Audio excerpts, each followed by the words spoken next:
Hello student, इसी video में मैं आपको संस्कृत विषय की पाठ योजना बताने जा रही हूँ जिसका प्रकरण है नीति श्लोका। तो सबसे पहले देख लीजिए, ये फॉर्मेट हम बनाएंगे: कक्षा, दिनांक, विषय, कालांश, विधाय पद्य, अवधि और प्रकरण। अभी फॉर्मेट हम बना लेंगे। उद्देश्य, अपेक्षित व्यवहारगत परिवर्तन। उद्देश्य में पहला है ज्ञानात्मकम, भाषा तत्वानाम ज्ञानम। अपेक्षित व्यवहारगत परिवर्तन में पहला पॉइंट हम लिखेंगे: विद्यार्थी नवीन शब्दानां प्रत्यास्मरणं करिष्यन्ति। विद्यार्थी नवीन शब्दानां प्रत्याभिज्ञानं करिष्यन्ति। विद्यार्थी पद्य नीति श्लोका प्रत्याभिज्ञान करिष्यन्ति। दूसरा उद्देश्य है अवबोधात्मकम, इसमें श्रुत्वा पठित्वा। फिर लिखेंगे हम अपेक्षित व्यवहारगत परिवर्तन में: विद्यार्थी पाठं पठित्वा अर्थग्रहणं करिष्यन्ति। विद्यार्थी भावार्थ ग्रहण करिष्यन्ति। ते पाठं श्रुत्वा केंद्रीय भाव ग्रहीष्यामि। फिर तीसरा है अभिव्यक्तात्मकम, मौखिक अभिव्यक्ति, लिखित अभिव्यक्ति। अब इसमें लिखेंगे अपेक्षित व्यवहारगत परिवर्तन में: ते सुश्रव्य वाण्याम समुचित आरोह अवरोह यति गति पूर्वकम भावानुसारेण पद्याया पाठ्य करिष्यन्ति। फिर आगे लिखेंगे हम ते प्रश्नानुकूलम अभिव्यक्ति कर्तुम समर्था भविष्यन्ति। ते पठित पद्य सावधानतया लेखिष्यामि। ते गृह कार्य माध्यमेन लिखित अभिव्यक्ति। अगला है कौशलात्मक, शुद्ध वाचनम लेखनम च क्षमतात्पादनम। फिर अभिरुच्यात्मक, भाषा साहित्य रुचि विकास करणम। विद्यार्थी पाठ्य पुस्तकात् अतिरिक्तानि पुस्तकानि पठिष्यन्ति। अगला है अभिवृत्त्यात्मकम, सद्वृत्तीनां विकास करणम। अपेक्षित व्यवहारगत परिवर्तन लिखेंगे: विद्यार्थी वृद्ध्या ज्ञानेन कार्यकरणस्य प्रवृत्ति विकसित भविष्यन्ति। ते विचारपूर्वकं कार्याणि करिष्यन्ति। सहायक सामग्री में लिखेंगे हम लपेट, फलकम, सुधा, खंडे, मार्जिनी, संकेतिका, वर्ण चित्राणि इत्यादि। पूर्वज्ञानम छात्रः प्रकरणम नीतिश्लोक विषये सामान्य रूपेण जानन्ति। अब आगे लिखेंगे प्रस्तावना प्रश्नानि। प्रस्तावना प्रश्न में ये फॉर्मेट हम बनाएंगे: क्रम संख्या, छात्रा अध्यापिका क्रिया, छात्र क्रिया। छात्रा अध्यापिका क्रिया में पहला प्रश्न हम लिखेंगे बालकः अध्ययनार्थ कुत्र गच्छति। छात्र क्रिया में लिखेंगे बालकः विद्यालये गच्छति। दूसरा प्रश्न है शिक्षक है बालकान् किं पाठयति। छात्र क्रिया में लिखेंगे शिक्षक पुस्तकं पाठयति। तीसरा पुस्तकस्य बालकः गृह्णाति। छात्र क्रिया में लिखेंगे बालक ज्ञानम गृह्णाति। चौथा है ज्ञानम कस्य प्राप्ते भवति। छात्र क्रिया में लिखेंगे ज्ञानम विद्याया प्राप्ते भवति। पांचवा विद्या महिमा विषय भवति किम जानन्ति। छात्र क्रिया में लिखेंगे समस्यात्मकम। उद्देश्य कथनम तैर अद्यम वयम प्रकरणम नीति श्लोका विषय विस्तृत रूपेण अध्ययनम करिष्यामि। आगे देख लीजिए, फॉर्मेट हम बनाएंगे: शिक्षण बिंदु है छात्रा अध्यापिका क्रिया, छात्र क्रिया, विधि प्रविधि, सहायक सामग्री और शामपट सार। शिक्षण बिंदु में पहला हम लिखेंगे आदर्श वाचनम। छात्रा अध्यापिका क्रिया, छात्रा अध्यापिका आरोह अवरोह लय गति पूर्व गति आदर्श वाचनम करिष्यन्ति। छात्र क्रिया में लिखेंगे छात्रा अध्यापिका दक्षति च मनोयोग पूर्वकम श्रोष्यन्ति। फिर अगला प्रश्न है, अगला शिक्षण बिंदु है सैस्वर अनुकरणम।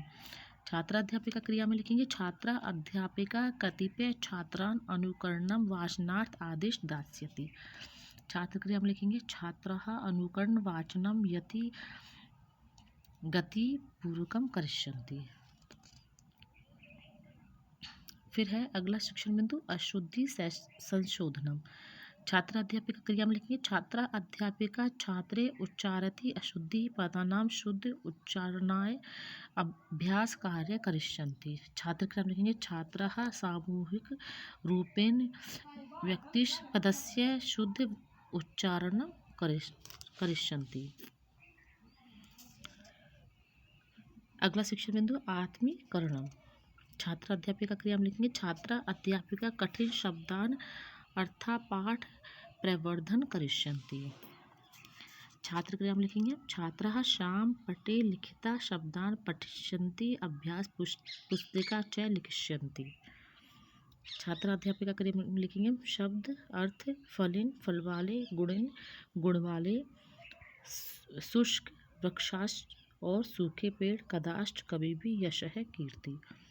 अगला शिक्षण बिंदु है भाव बोध प्रश्न है। छात्रा अध्यापिका क्रिया में लिखेंगे छात्रा अध्यापिका कतिपय छात्रान् भावबोध प्रश्नान् पृच्छति। पहला प्रश्न है नमन्ति किं भवति। छात्र क्रिया में लिखेंगे कलिनु वृक्षः। दूसरा प्रश्न है नमयति जना किं भवति गुणिनोः। अब सहायक सामग्री में ये श्लोक हम लिखेंगे वर्मे को गुणी पुत्रो न च मूर्ख सत्यापि एक चंद्र तमोहंति न च तारा सहस्त्रकम। श्याम पटसार में ब्लैक शीट पर हम लिखेंगे शब्दान अर्था फलिन फल वाले गुणिन गुण वाले कदाश्च कभी भी यश है कीर्ति।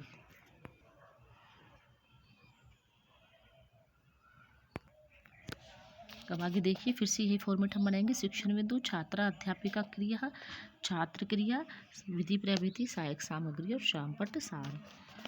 फिर शिक्षण बिंदु में हम लिखेंगे तीसरा प्रश्न छात्रा अध्यापिका क्रिया में लिखेंगे के नमन्ति। छात्र क्रिया में लिखेंगे शुष्क वृक्षास मूर्खाष्ट। चौथा प्रश्न शुष्क वृक्षास किं भवति मूर्खाष्ट। अगला शिक्षण बिंदु पुनः सस्वर वाचनम। छात्रा अध्यापिका क्रिया में लिखेंगे छात्रा अध्यापिका मधुर गत्या एक चरणपद श्लोकान पुनः पठिष्यन्ति। छात्र क्रिया में लिखेंगे छात्रा श्रोष्यति च पाठ्यपुस्तकं द्रक्ष्यति।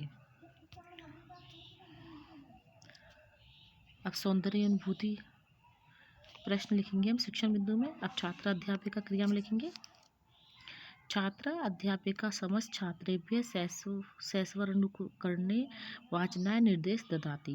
पहला प्रश्न काव्यशास्त्र विनोदेन कः गच्छति कालो। दूसरा प्रश्न है चत्वारि कस्य वर्धन्ते आयु विद्या यशोबल वर्धन्ते। तीसरा प्रश्न है अभिवादनस्य किं भवति। छात्र का लिखने शीलं भवन्ति। चौथा प्रश्न शीलस्य किं भवति नित्यम। शिक्षण बिंदु में अगला आप लिखेंगे संभावी पद। छात्रा अध्यापिका क्रिया में लिखेंगे अभिवादन शीलस्य नित्यम वृद्ध्योपसेविनः चत्वारि तस्य वर्धन्ते आयु विद्या यशो बलम। छात्र क्रिया में लिखेंगे छात्राः ध्यानपूर्वकं श्रोष्यन्ति। सहायक सामग्री में लिखेंगे अभिवादन शीलस्य नित्यम वृद्ध्योपसेविनः चत्वारि तस्य वर्धन्ते आयुर्विद्या यशो बलम। श्यामपट्ट सार में हम लिखेंगे काव्यशास्त्र विनोदन कः गच्छति कालो शीलस्य किं भवति नित्यम।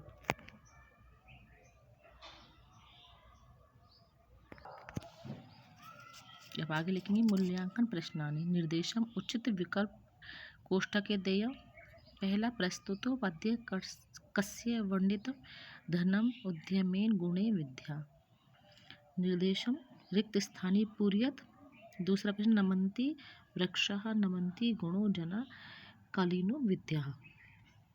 तीसरा रिक्त स्थान मूर्खाश्च न नमन्ति कदाचन शुष्क वृक्षास कदाचन। निर्देश सत्य असत्य चयन कुरुतः। चौथा है इसमें प्रिय वाक्यन पदानेन सर्वे न तुष्यन्ति सत्य असत्य। अग्र निर्देशम लघुत्तरात्मक प्रश्नः। पांचवा है के नमन्ति। अब ये हो जाएगा गृह कार्य चत्वारि कस्य वर्धन्ते। तो ये देख लीजिए पद्य विधा की संस्कृत की पाठ योजना है। आप इसी फॉर्मेट को ध्यान में रखकर संस्कृत की पद्य विधा के और भी लेसन बना सकते हैं। Thank you.